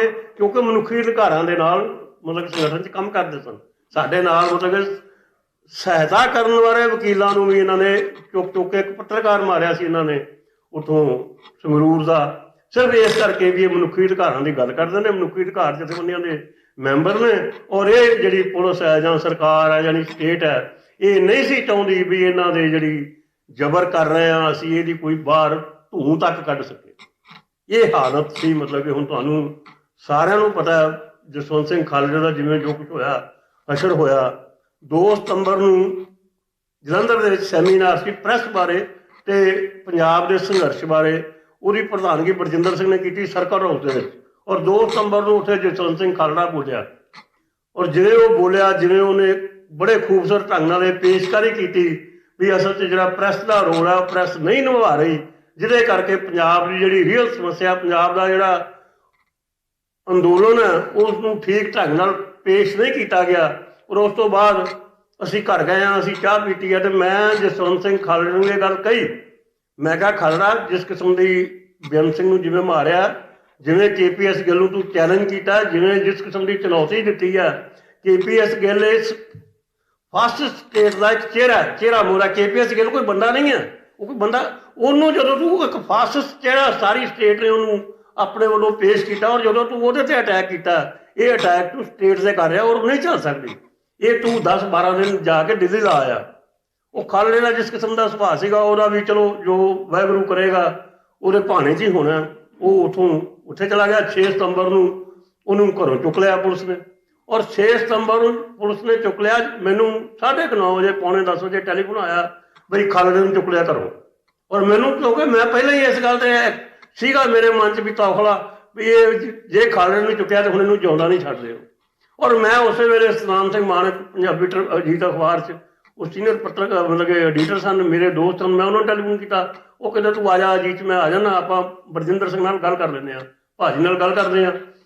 ਮੈਂ 11 ਵਜੇ ਉੱਥੇ ਅਜੀਤ 'ਚ ਪਹੁੰਚ ਗਿਆ। ਅਜੀਤ ਅਖਬਾਰ ਦੇ ਵਿੱਚ ਅਸੀਂ ਬਰਜਿੰਦਰ ਸਿੰਘ ਜੀ ਥੋੜ੍ਹਾ ਜਿਹਾ ਲੇਟ ਆਉਂਦੇ ਨੇ, ਉਹ 11:30 ਪੌਣੇ 12 ਵਜੇ ਆਏ। ਅਤੇ ਮੈਂ ਉਹਨਾਂ ਨੂੰ ਕਿਹਾ, ਮੈਂ ਕਿਹਾ ਮਾਨਕ ਨਾਲ ਮੇਰੇ ਅਖੇ ਤੁਸੀਂ ਜੀ ਜਾਂ ਤਾਂ ਉਹਨਾਂ ਦੇ ਸੰਪਾਦਕੀ ਲਿਖ ਲਓ ਜਸਵੰਤ ਸਿੰਘ ਖਾਲੜੇ ਤੇ, ਨਹੀਂ ਤਾਂ ਉਹਨਾਂ ਨੂੰ ਮਾਰ ਦੇਣਾ, ਉਹਨੂੰ ਨਹੀਂ ਛੱਡਣਾ। ਚਲੋ ਉਹ ਕਹਿੰਦਾ ਮੈਂ ਸੰਪਾਦਕੀ ਲਿਖ ਲਿਆ, ਹੁਣ ਕੱਲ੍ਹ ਵੇਖਾਂਗੇ ਤੁਸੀਂ ਹਾਲ ਦੀ। ਉੱਥੋਂ ਹੀ ਮੈਨੂੰ ਪਤਾ ਲੱਗਾ ਉਹਦੇ ਕੋਲ ਸਤਨਾਮ ਸਿੰਘ ਮਾਨਕ ਕੋਲੋਂ ਵੀ ਅੱਜ ਅਕਾਲੀ ਦਲ ਦੀ ਵਰਕਿੰਗ ਕਮੇਟੀ ਦੀ ਸਕਾਈਦਾਰ ਕੋਟੋ 'ਚ ਮੀਟਿੰਗ ਹੋ ਰਹੀ ਹੈ। ਔਰ ਮੈਂ ਉੱਥੋਂ ਹੀ ਮਤਲਬ ਕਿ ਅਜੀਤ ਅਖਬਾਰ 'ਚ ਸਕੂਟਰ 'ਤੇ ਇੱਧਰ ਨੂੰ ਨਿਕਲਿਆ ਅਤੇ ਮੈਨੂੰ ਉੱਥੇ ਨਾਮਦੇਵ ਚੌਂਕ 'ਚ ਆਪਣੇ ਜਥੇਦਾਰ ਕੁਲਦੀਪ ਸਿੰਘ ਵਡਾਲਾ ਜੀ ਮਿਲ ਗਏ। ਮੈਂ ਵਡਾਲਾ ਸਾਹਿਬ ਨੂੰ ਸਕੂਟਰ ਰੋਕ ਕੇ ਤਾਂ ਮੈਂ ਕਿਹਾ ਜੀ ਖਾਲੜੇ ਨੂੰ ਚੁੱਕ ਲਿਆ ਅਤੇ ਉਹਨਾਂ ਨੇ ਪੁਲਿਸ ਨੇ ਉਹਨਾਂ ਨੂੰ ਮਾਰ ਦੇਣਾ ਅਤੇ ਤੁਸੀਂ ਕੋਈ ਨਾ ਕੋਈ ਕਰੋ। ਕਹਿੰਦੇ ਤੂੰ ਚੱਲ ਅੰਦਰ ਮੀਟਿੰਗ ਹੈ ਅਤੇ ਬਾਦਲ ਸਾਹਿਬ ਬੈਠੇ ਨੇ ਅਤੇ ਉਹਨਾਂ ਨਾਲ ਗੱਲ ਕਰ, ਜਾ ਕੇ ਆਪਾਂ ਗੱਲ ਕਰਦੇ ਹਾਂ ਉਹਨਾਂ ਨਾਲ ਇਸ ਗੱਲ 'ਤੇ। ਵਰਕਿੰਗ ਕਮੇਟੀ ਦੀ ਮੀਟਿੰਗ ਦੇ ਵਿੱਚ ਮੈਂ ਟੌਹੜਾ ਸਾਹਿਬ ਸਾਹਮਣੇ ਬੈਠੇ ਸਨ। ਮੈਂ ਉਹਨਾਂ ਦਿਨਾਂ ਦੇ ਵਿੱਚ ਇਹਨਾਂ ਦੀ ਕੋਈ ਬਹੁਤੀ ਮੁਕਤ ਨਹੀਂ ਸੀ ਹੁੰਦੀ। ਮੈਂ ਟੌਹੜਾ ਸਾਹਿਬ ਨੂੰ ਗੱਲ ਕੀਤੀ, ਟੌਹੜਾ ਸਾਹਿਬ ਮੈਨੂੰ ਪਰਸਨਲ ਜਾਣਦੇ ਸਨ। ਮੈਂ ਕਿਹਾ ਜੀ ਖਾਲੜੇ ਨੂੰ ਚੁੱਕ ਲਿਆ ਉਹਨਾਂ ਨੇ ਅਤੇ ਪੁਲਿਸ ਨੇ ਮਾਰ ਦੇਣਾ। ਕਹਿੰਦਾ ਤੂੰ ਬਾਦਲ ਸਾਹਿਬ ਨੂੰ ਕਹਿ ਅਤੇ ਮੈਂ ਵੀ ਕਹਿੰਦਾ ਵੀ ਆਪਾਂ ਮੈਂ ਬਾਦਲ ਸਾਹਿਬ ਕੋਲ ਸਿੱਧਾ ਜਾ ਕੇ ਸਾਹਮਣੇ ਬੈਠੇ ਸਨ ਅਤੇ ਮੈਂ ਬਾਦਲ ਸਾਹਿਬ ਨੂੰ ਕਿਹਾ, ਮੈਂ ਕਿਹਾ ਜਸਵੰਤ ਸਿੰਘ ਖਾਲੜੇ ਨੂੰ ਚੁੱਕ ਲਿਆ ਉਹਨਾਂ ਨੇ ਔਰ ਪੁਲਿਸ ਨੇ ਉਹਨਾਂ ਨੂੰ ਮਾਰ ਦੇਣਾ। ਜਿਸ ਕਿਸਮ ਦੀ ਹਾਲਤ ਹੈ ਵੀ ਤੁਸੀਂ ਇੱਥੇ ਵਰਕਿੰਗ ਕਮੇਟੀ 'ਚ ਮਤਾ ਪਾਸ ਕਰੋ, ਇਹਨੂੰ ਬਿਨਾਂ ਉਹ ਨਹੀਂ ਬਚ ਸਕਦਾ। ਮੈਨੂੰ ਪ੍ਰਕਾਸ਼ ਸਿੰਘ ਬਾਦਲ ਜੀ ਕਹਿੰਦੇ ਕੋਈ ਨਹੀਂ ਗੱਲ, ਮਤਲਬ ਕਿ ਤੂੰ ਜਾ ਕੇ ਨਾ ਮੇਜਰ ਸਿੰਘ ਨੂੰ ਕਹਿ ਦੇ ਖਬਰ ਲਵਾ ਦੇ ਮੇਰੇ ਵੱਲੋਂ। ਚਲੋ ਉਹਨਾਂ ਦੇ ਵਿੱਚ ਮੇਰੇ ਵੀ ਮਨ 'ਚ ਮੈਂ ਥੋੜ੍ਹਾ ਜਿਹਾ ਤਲਖੀ 'ਚ ਬੋਲਿਆ। ਮੈਂ ਕਿਹਾ ਖਬਰ ਮੇਜਰ ਸਿੰਘ ਨੂੰ ਕਹਿ ਕੇ ਮੈਂ ਵੀ ਲਵਾ ਸਕਦਾ, ਗੱਲ ਖਬਰ ਦੀ ਨਹੀਂ ਹੈ, ਇੱਥੇ ਮਤਾ ਪਾਸ ਹੋਣਾ ਚਾਹੀਦਾ। ਇੰਨੇ ਚਿਰ ਨੂੰ ਵਡਾਲਾ ਸਾਹਿਬ ਅਤੇ ਟੌਹੜਾ ਸਾਹਿਬ ਉੱਠ ਕੇ ਆ ਗਏ। ਉੱਥੇ ਆਪਣੇ ਟੌਹੜਾ ਸਾਹਿਬ ਆਪਣੀ ਕੁਰਸੀ ਤੋਂ ਉੱਠ ਕੇ ਆ ਗਏ, ਵਡਾਲਾ ਸਾਹਿਬ ਅੰਦਰ ਆ ਗਏ ਅਤੇ ਸਿੱਧੇ ਹੀ ਮੇਰੇ ਕੋਲ ਆਏ ਬਾਦਲ ਸਾਹਿਬ ਕੋਲ। ਅਤੇ ਉਹ ਕਹਿੰਦੇ ਨੇ ਬਾਦਲ ਸਾਹਿਬ ਮਤਲਬ ਕਿ ਜਿਹੜੀ ਉਹ ਖਾਲੇ ਦੀ ਗੱਲ ਹੈ, ਜਿਵੇਂ ਕਹਿੰਦਾ ਗੁਰਬਚਨ ਸਿੰਘ ਉਹਨੂੰ ਤੁਸੀਂ ਮਾੜਾ ਜਿਹਾ ਧਿਆਨ ਨਾ ਦਿੱਤਾ ਨਾ, ਕੋਈ ਉਹਦੇ 'ਤੇ ਇੰਨੇ 'ਤੇ ਮੁਸ਼ਕਿਲ ਹੈ ਉਹਦੀ ਇਸ ਗੱਲ ਦੀ ਬਚਣਾ। ਬਾਦਲ ਸਾਹਿਬ ਨੇ ਉਹ ਮਤਾ ਨਹੀਂ ਪਾਇਆ। ਉਹ ਬਾਅਦ 'ਚ ਸਾਨੂੰ ਮਤਲਬ ਕਿ ਉਹਨੇ ਜਦੋਂ ਟੌਹੜਾ ਸਾਹਿਬ ਦੀ ਅਗਵਾਈ 'ਚ ਅਸੀਂ ਬਰਾੜ ਨੂੰ ਮਿਲੇ, ਆਪਣੇ ਜਿਹੜੇ ਚੀਫ ਮਿਨਿਸਟਰ ਬਰਾੜ ਨੂੰ, ਅਤੇ ਉਦੋਂ ਬਾਅਦ ਪਤਾ ਲੱਗਾ ਸਾਨੂੰ ਮਤਲਬ ਕਿ ਵੀ ਬਾਦਲ ਸਾਹਿਬ ਦੀ ਉਹਨਾਂ ਨੇ ਸਹਿਮਤੀ ਲਈ ਹੋਈ ਸੀ। ਇਹ ਬਾਦਲ ਦੀ ਸਾਹਿਬ ਦੀ ਸਹਿਮਤੀ ਤੋਂ ਬਿਨਾਂ ਮਤਲਬ ਕਿ ਉਹਨੂੰ ਨਹੀਂ ਸੀ ਮਾਰਿਆ ਜਾ ਸਕਦਾ, ਕਿਉਂਕਿ ਉਹ ਸ਼੍ਰੋਮਣੀ ਅਕਾਲੀ ਦਲ ਦਾ ਜਿਹੜਾ ਮਨੁੱਖੀ ਅਧਿਕਾਰਾਂ ਦਾ ਵਿੰਗ ਸੀ ਉਹਦਾ ਜਨਰਲ ਸਕੱਤਰ ਸੀ। ਟੌਹੜਾ ਸਾਹਿਬ ਨੇ ਉਹਨੂੰ ਸ਼ੈਲਟਰ ਦੇਣ ਲਈ ਮਨੁੱਖੀ ਅਧਿਕਾਰਾਂ ਦੀ ਮਤਲਬ ਕਿ ਵਿੰਗ ਬਣਾ ਕੇ ਅਕਾਲੀ ਦਲ ਦਾ ਅਤੇ ਉਹਨੂੰ ਸਕੱਤਰ ਬਣਾਇਆ ਸੀ। ਉਸ ਹਾਲਤ ਵਿੱਚ ਮਤਲਬ ਕਿ ਜਦੋਂ ਅਸੀਂ ਇੱਥੋਂ ਜਸਟਿਸ ਬੈਂਸ ਦੀ ਅਗਵਾਈ 'ਚ ਡੈਪੂਟੇਸ਼ਨ ਲੈ ਕੇ ਮਿਲੇ, ਮੇਜਰ ਜਨਰਲ ਨਰਿੰਦਰ ਸਿੰਘ ਸਨ, ਸੁਖਜੀਤ ਸਿੰਘ ਕੌਰ ਸੀ, ਟੌਹੜਾ ਸਾਹਿਬ ਸਨ ਅਤੇ ਹਰਚੰਦ ਸਿੰਘ ਬਰਾੜ ਨੇ, ਕਈ ਮੁੱਖ ਮੰਤਰੀ ਨੇ, ਸਾਨੂੰ ਉਹਨਾਂ ਨੇ ਕਹਿ ਦਿੱਤਾ ਮੈਂ ਖਿਆਲ ਰੱਖਣਾ, ਮੈਂ ਕਰਨਾ, ਦੂਜਾ ਕੋਈ ਗੱਲ ਨਹੀਂ। ਉਹ ਅਸੀਂ ਬਾਹਰ ਨਿਕਲੇ ਤਾਂ ਟੌਹੜਾ ਸਾਹਿਬ ਨੂੰ ਉਹਨਾਂ ਨੇ ਬੁਲਾ ਲਿਆ ਵਾਪਸ। ਟੌਹੜਾ ਸਾਹਿਬ ਨੂੰ ਉਹਨਾਂ ਨੇ ਕਿਹਾ ਤੁਸੀਂ ਇੱਕ ਦਿਨ ਲੇਟ ਹੋ ਗਏ ਹੋ, ਤੁਸੀਂ ਇੱਕ ਦਿਨ ਪਹਿਲਾਂ ਆ ਜਾਂਦੇ ਕੱਲ੍ਹ ਅਤੇ ਖਾਲੜਾ ਬਚ ਸਕਦਾ ਸੀ। ਇਹੀ ਗੱਲ ਸਾਨੂੰ ਟੌਹੜਾ ਸਾਹਿਬ ਨੇ ਦੱਸੀ ਆ ਕੇ ਵੀ ਬਾਅਦ 'ਚ ਖਾਲੜਾ ਉਹਨਾਂ ਨੇ ਮਾਰ ਦਿੱਤਾ। ਅਤੇ ਹੁਣ ਉਸ ਹਾਲਤ ਵਿੱਚ, ਉਸ ਦੌਰ ਵਿੱਚ ਮਤਲਬ ਕਿ ਜਿਸ ਕਿਸਮ ਦਾ ਸਾਰਾ ਮਾਹੌਲ ਸੀ, ਉਸ ਮਾਹੌਲ 'ਚ ਇਸ ਗੱਲ ਦੀ ਮਤਲਬ ਕਿ ਕੋਈ ਨਹੀਂ ਸੀ ਜਾਮ ਨਹੀਂ ਕਰ ਸਕਦਾ ਵੀ ਇਹ ਵਰਤਾਰਾ ਜਸਟਿਸ ਬੈਂਸ ਨਾਲ ਨਹੀਂ ਵਾਪਰ ਸਕਦਾ। ਪਰ ਉਹਨਾਂ ਨੇ ਬੈਂਸ ਸਾਹਿਬ ਦੇ ਕਦੇ ਚਿਹਰੇ 'ਤੇ ਅਸੀਂ ਸ਼ਿਕਨ ਨਹੀਂ ਵੇਖੀ। ਉਹਨਾਂ ਨੂੰ ਕਿਤੇ ਮਤਲਬ ਕਿ ਗੁਰਦਾਸਪੁਰ ਤੱਕ, ਕਿਸੇ ਫਰੀਦਕੋਟ ਤੱਕ, ਮਤਲਬ ਕਿ ਜਿਹੜੀ ਪਹਿਲੀ ਅਸੀਂ ਝੂਠੇ ਪੁਲਿਸ ਮੁਕਾਬਲਿਆਂ ਦੀ ਰਿਪੋਰਟ 101 ਫਰੀਦਕੋਟ, ਅੰਮ੍ਰਿਤਸਰ ਅਤੇ ਗੁਰਦਾਸਪੁਰ ਦੀ ਤਿਆਰ ਕਰਕੇ ਜਾਰੀ ਕੀਤੀ, ਉਹਦੀ ਭੂਮਿਕਾ ਬੈਂਸ ਸਾਹਿਬ ਨੇ ਲਿਖੀ ਸੀ। ਫਿਰ ਦੇਸ਼ ਪੰਜਾਬ ਸਟੂਡੈਂਟ ਯੂਨੀਅਨ ਵੱਲੋਂ ਇੱਕ ਵਾਈਟ ਪੇਪਰ ਜਾਰੀ ਕੀਤਾ ਗਿਆ, ਜਿਹਦੇ ਵਿੱਚ ਮਨੁੱਖੀ ਜਿੰਨੇ ਫੇਕ ਐਨਕਾਊਂਟਰ ਸਨ ਉਹਦੇ ਬਾਰੇ ਇੱਕ ਜਨਰਲ ਰਿਪੋਰਟ ਤਿਆਰ ਕੀਤੀ ਗਈ। ਉਹਦੀ ਭੂਮਿਕਾ ਜਸਟਿਸ ਬੈਂਸ ਸਾਹਿਬ ਨੇ ਲਿਖੀ। ਮਤਲਬ ਕਿ ਉਹਨਾਂ ਨੇ ਕਿਸੇ ਗੱਲ 'ਤੇ ਨਾ ਨਹੀਂ ਕੀਤੀ, ਮਤਲਬ ਕਿ ਵੀ ਮਨੁੱਖੀ ਅਧਿਕਾਰਾਂ ਦੇ ਮਸਲੇ 'ਤੇ ਕੋਈ ਝਿਜਕ ਵਿਖਾਈ ਹੋਵੇ ਕਿਸੇ ਕਿਸਮ ਦੀ। ਔਰ ਫਿਰ ਇਕੱਲੀ ਇਹ ਐਕਟੀਵਿਜ਼ਮ ਹੀ ਨਹੀਂ ਕੀਤਾ, ਉਹਨਾਂ ਨੇ ਬਕਾਇਦਾ ਇਹਨੂੰ ਥੋਰਾਈਜ਼ ਕੀਤਾ ਵੀ ਅਸਲ 'ਚ ਸਟੇਟ ਦਾ ਅਤੇ ਮਨੁੱਖੀ ਅਧਿਕਾਰ ਜਥੇਬੰਦੀਆਂ ਦਾ ਕੀ ਰੋਲ ਹੈ। ਇਹ ਸਟੇਟ ਲਗਾਤਾਰ ਹੁਣ ਤੱਕ ਸਾਡੇ ਮਨਾਂ ਦੇ ਵਿੱਚ, ਅਸੀਂ ਵੀ ਇਸ ਗੱਲ ਦੇ ਦੁਵਿਧਾ 'ਚ ਵੀ ਜਦੋਂ ਸਰਕਾਰ ਜਾਂ ਮੋਦੀ ਸਰਕਾਰ ਕਹਿੰਦੀ ਆ ਲਓ ਜੀ ਇਹ ਜਿਹੜੇ ਮਨੁੱਖੀ ਅਧਿਕਾਰ ਸੰਗਠਨ ਨੇ ਇਹ ਇਹਨਾਂ ਦੀ ਗੱਲ ਤਾਂ ਕਰਦੇ ਨੇ, ਨਕਸਲੀਆਂ ਦੀ ਗੱਲ ਕਰਦੇ ਨੇ, ਖਾਲਿਸਤਾਨੀਆਂ ਦੀ ਗੱਲ ਕਰਦੇ ਨੇ, ਪਰ ਜਦੋਂ ਖਾਲਿਸਤਾਨੀ ਨਕਸਲੀ ਜਾਂ ਦੂਜੇ ਲੋਕ ਬੰਦੇ ਮਾਰਦੇ ਨੇ ਉਦੋਂ ਇਹ ਬੋਲਦੇ ਨੇ। ਔਰ ਉਹਨੂੰ ਉਹਨਾਂ ਨੇ ਥੋਰਾਈਜ਼ ਕੀਤਾ ਜਸਟਿਸ ਬੈਂਸ ਨੇ। ਉਹ ਕਹਿੰਦੇ ਸਾਡਾ ਉਹਨਾਂ ਉਹ ਕੋਈ ਸਟੇਟ ਨਹੀਂ ਹੈ, ਅਸੀਂ ਟੈਕਸ ਤੁਹਾਨੂੰ ਦਿੰਦੇ ਹਾਂ, ਤੁਹਾਡੀ ਪੁਲਿਸ ਸਾਡੇ ਟੈਕਸ ਨਾਲ ਚੱਲਦੀ ਆ, ਤੁਸੀਂ ਆਪਣੇ ਆਪ ਨੂੰ ਇਹ ਦਾਅਵਾ ਕਰਦੇ ਹੋ ਵੀ ਤੁਸੀਂ ਸਟੇਟ ਹੋ। ਸਟੇਟ ਜਿਹੜੀ ਇੱਕ ਕਾਨੂੰਨ ਦੇ ਅਨੁਸਾਰ ਚੱਲਦੀ ਹੈ, ਸੰਵਿਧਾਨ ਦੇ ਅਨੁਸਾਰ ਚੱਲਦੀ ਹੈ, ਔਰ ਅਸੀਂ ਇਹ ਤੁਹਾਨੂੰ ਕਹਿੰਦੇ ਆ ਵੀ ਬੰਦਾ ਤੁਸੀਂ ਚੁੱਕਿਆ ਇਹਨੂੰ ਮਤਲਬ ਕਿ ਸੰਵਿਧਾਨ ਦੇ ਅਨੁਸਾਰ ਇਹਦੇ 'ਤੇ ਮੁਕੱਦਮਾ ਚਲਾਓ, ਇਹਦੀ ਇਨਵੈਸਟੀਗੇਸ਼ਨ ਕਰੋ। ਮਤਲਬ ਕਿ ਅਸੀਂ ਇਹ ਨਹੀਂ ਕਹਿੰਦੇ ਮਤਲਬ ਕਿ ਇਹਦੀ ਇਨਵੈਸਟੀਗੇਸ਼ਨ ਨਹੀਂ ਕਰੋ, ਪਰ ਅਸੀਂ ਉਹਨਾਂ ਦੇ ਠੇਕੇਦਾਰ ਨਹੀਂ ਹੈ ਜਿਹੜੇ ਮਤਲਬ ਕਿ ਨਾਨ ਸਟੇਟ ਐਕਟਰ ਜਿਨ੍ਹਾਂ ਨੂੰ ਤੁਸੀਂ ਕਹਿੰਦੇ ਹੋ। ਉਹ ਜੇ ਕੋਈ ਗਲਤੀ ਕਰਦੇ ਨੇ ਜਾਂ ਕੋਈ ਧੱਕਾ ਕਰਦੇ ਨੇ ਜਾਂ ਕਿਸੇ ਤੇ ਜ਼ਬਰ ਕਰਦੇ ਨੇ, ਤੇ ਅਸੀਂ ਉਹਨਾਂ ਦੇ ਜ਼ਿੰਮੇਵਾਰ ਨਹੀਂ ਆ। ਤੁਸੀਂ ਜ਼ਿੰਮੇਵਾਰ ਹੋ ਮਨੁੱਖੀ ਅਧਿਕਾਰਾਂ ਦੀ ਰਾਖੀ ਕਰਨ ਲਈ, ਕਿਉਂਕਿ ਤੁਸੀਂ ਸੰਵਿਧਾਨ ਦੀ ਸਹੁੰ ਚੁੱਕੀ ਹੈ, ਔਰ ਇਹ ਜੋ ਸੰਵਿਧਾਨ ਤੁਹਾਨੂੰ ਹੱਕ ਦਿੰਦਾ ਤੁਸੀਂ ਇਹਨੂੰ ਬਾਹਰ ਨਹੀਂ ਜਾ ਸਕਦੇ। ਇਸ ਕਿਸਮ ਦੀ ਉਹਨਾਂ ਦੀ ਜਿਹੜੀ ਇੰਟਰਨੈਸ਼ਨਲ ਜਸਟਿਸ ਬੈਂਸ ਨੇ, ਇੱਕ ਉਹਨਾਂ ਦੇ ਛੋਟੇ ਭਰਾ ਸਨ, ਉਹ ਤੁਹਾਨੂੰ ਸ਼ਾਇਦ ਪਤਾ ਹੋਵੇ ਵੀ ਉਹ CPCML ਕੈਨੇਡਾ ਦੇ ਜਨਰਲ ਸਕੱਤਰ ਸਨ, ਹਰਦਿਆਲ ਸਿੰਘ ਬੈਂਸ।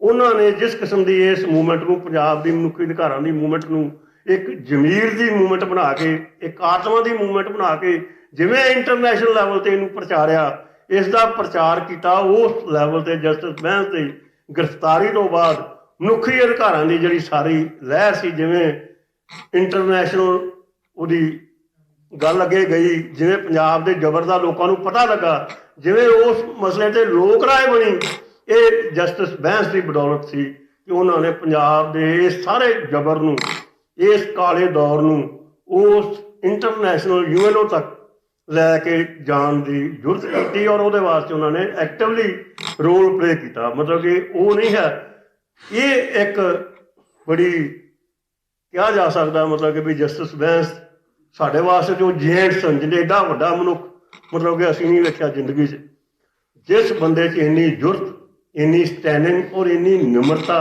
ਇੰਨੀ ਸਾਦਗੀ, ਮਤਲਬ ਕਿ ਕਮਾਲ ਦੀ। ਜੇ ਅਸੀਂ ਕਹਿੰਦੇ ਹਾਂ ਵੀ ਹਾਈ ਕੋਰਟ ਦੇ ਚਲੋ ਚੀਫ ਜੱਜ ਰਹੇ ਨੇ, ਇੰਨੀ ਸਾਦਗੀ ਔਰ ਇੰਨਾ ਵੱਡਾ ਮਿਸ਼ਨ ਕਿਸੇ ਬੰਦੇ ਦੇ ਮਨ 'ਚ ਹੋਵੇ, ਔਰ ਇਹ ਧੰਨਤਾਯੋਗ ਹੈ ਜਸਟਿਸ ਬੈਂਸ ਦੀ ਸਾਰੀ ਹੋਂਦ। ਔਰ ਅਸੀਂ ਇਸ ਗੱਲ 'ਤੇ ਮਾਣ ਮਹਿਸੂਸ ਕਰਦੇ ਹਾਂ ਵੀ ਅਸੀਂ ਉਹਨਾਂ ਦਾ ਨਾਲ ਲਗਾਤਾਰ ਰਹੇ। ਪਰ ਜਿਹੜੀ ਗੱਲ ਅੱਜ ਦੀ ਹੈ, ਅੱਜ ਦੀ ਗੱਲ ਇਹ ਨਹੀਂ ਹੈ ਵੀ ਅਸੀਂ ਉਹਨਾਂ ਨੂੰ ਸ਼ਰਧਾ ਦੇ ਫੁੱਲ ਭੇਟ ਕਰਕੇ ਚਲ ਜਾਈਏ। ਮਸਲਾ ਇਹ ਹੈ ਵੀ ਜਿਹੜੀ ਮਨੁੱਖੀ ਅਧਿਕਾਰਾਂ ਦੀ ਲੜਾਈ, ਜਿਵੇਂ ਉਹਨਾਂ ਨੇ ਦੱਸਿਆ ਵੀ ਅੱਜ ਬਹੁਤ ਵੱਡਾ ਆਪਣਾ ਉਹਦਾ ਘੇਰਾ ਵਿਸ਼ਾਲ ਹੋ ਗਿਆ, ਬਹੁਤ ਵੱਡੀ ਇਹ ਪਰ ਇਸ ਮਨੁੱਖੀ ਅਧਿਕਾਰਾਂ ਦਾ ਇੱਕ ਜਿਹੜਾ ਭਵਿੱਖ ਹੈ, ਜਿਵੇਂ ਪ੍ਰੋਫੈਸਰ ਸਾਹਿਬ ਨੇ ਦੱਸਿਆ, ਕੋਈ ਪੋਲੀਟੀਕਲ ਮੂਵਮੈਂਟ ਜਿੱਡੀ ਵੱਡੀ ਮਰਜ਼ੀ ਅਸੀਂ ਲਿਬਰੇਸ਼ਨ ਮੂਵਮੈਂਟ ਕਹਿ ਲਈਏ, ਕੋਈ ਇਸ ਦੌਰ ਦੇ ਵਿੱਚ ਉਨਾ ਚਿਰ ਨਹੀਂ ਚੱਲ ਸਕਦੀ ਜਿੰਨਾ ਚਿਰ ਮਨੁੱਖੀ ਅਧਿਕਾਰ ਸੰਗਠਨਾਂ ਨੂੰ ਜਾਂ ਮਨੁੱਖੀ ਅਧਿਕਾਰ ਜਥੇਬੰਦੀਆਂ ਨੂੰ ਜਾਂ ਮਨੁੱਖੀ ਅਧਿਕਾਰ ਕਾਰਕੁਨਾਂ ਨੂੰ ਅਸੀਂ ਇਕਜੁੱਟ ਨਹੀਂ ਕਰਾਂਗੇ, ਇੱਕ ਪੱਧਰ 'ਤੇ ਇਕੱਠੇ ਨਹੀਂ ਕਰਾਂਗੇ, ਔਰ ਉਹਨਾਂ ਨੂੰ ਇਸ ਕਿਸਮ ਦੀ ਜਿਹੜੀ ਪ੍ਰੇਰਨਾ ਜਸਟਿਸ ਬੈਂਸ ਵਾਲੀ ਸਵਾਰਥ ਰਹਿਤ ਇੱਕ ਜਿਹੜੀ ਉਹ ਸੇਵਾ ਕਹਿ ਲਓ, ਜਾਂ ਜਿਸ ਕਿਸਮ ਦੀ ਜਿਹਦੇ ਵਿੱਚ ਤੁਹਾਨੂੰ ਕੋਈ ਬਹੁਤ ਵੱਡਾ ਨਾਮਨਾ ਨਹੀਂ ਮਿਲਣਾ, ਪਰ ਇਹ ਇੱਕ ਉਸ ਕਿਸਮ ਦੀ ਨਿਰਲੇਪ ਸੇਵਾ ਮਨੁੱਖੀ ਅਧਿਕਾਰਾਂ ਦੀ ਜਿਹੜੀ ਕੀਤੇ ਬਿਨਾਂ ਮਨੁੱਖ ਜਾਤੀ ਅੱਗੇ ਵਿਕਾਸ ਨਹੀਂ ਕਰ ਸਕਦੀ, ਮਨੁੱਖ ਜਾਤੀ ਅੱਗੇ ਨਹੀਂ ਜਾ ਸਕਦੀ। ਇਸ ਦੀ ਬੜੀ ਵੱਡੀ ਐਗਜ਼ਾਮਪਲ ਹੈ 2008 ਦੇ ਵਿੱਚ ਨੇਪਾਲ 'ਚ ਚੋਣਾਂ ਹੋਈਆਂ, ਔਰ ਅਸੀਂ ਨੇਪਾਲ ਦੀ ਜਿਹੜੀ ਕਮਿਊਨਿਸਟ ਪਾਰਟੀ ਸੀ ਪ੍ਰਚੰਡ ਦੀ, ਉਹਦੇ ਵੱਲੋਂ ਇੰਟਰਨੈਸ਼ਨਲ ਓਬਜ਼ਰਵਰ ਦੇ ਤੌਰ 'ਤੇ ਜਸਟਿਸ ਬੈਂਸ ਦੀ ਅਗਵਾਈ 'ਚ ਇੱਥੋਂ 8 ਮੈਂਬਰ ਉਹਨਾਂ ਚੋਣਾਂ 'ਚ ਗਏ, ਔਰ ਜਿਮੀ ਕਾਰਟਰ ਉਦੋਂ ਇੰਟਰਨੈਸ਼ਨਲ UNO ਵੱਲੋਂ, ਯੂਨਾਈਟਿਡ ਨੇਸ਼ਨ ਵੱਲੋਂ ਉੱਥੇ ਮਤਲਬ ਚੋਣਾਂ ਦਾ ਜਿਹੜਾ ਉਹਨਾਂ ਨੇ ਉਹ ਐਜ਼ ਏ ਓਬਜ਼ਰਵਰ ਆਇਆ ਸੀ। ਉਸ ਜਿਮੀ ਕਾਰਟਰ ਸਾਬਕਾ ਰਾਸ਼ਟਰਪਤੀ ਨੇ ਉਹਦੀ ਅਗਵਾਈ 'ਚ ਮਤਲਬ ਕਿ ਉਹ ਚੋਣਾਂ ਹੋਣੀਆਂ ਸਨ 2008 ਦੀਆਂ।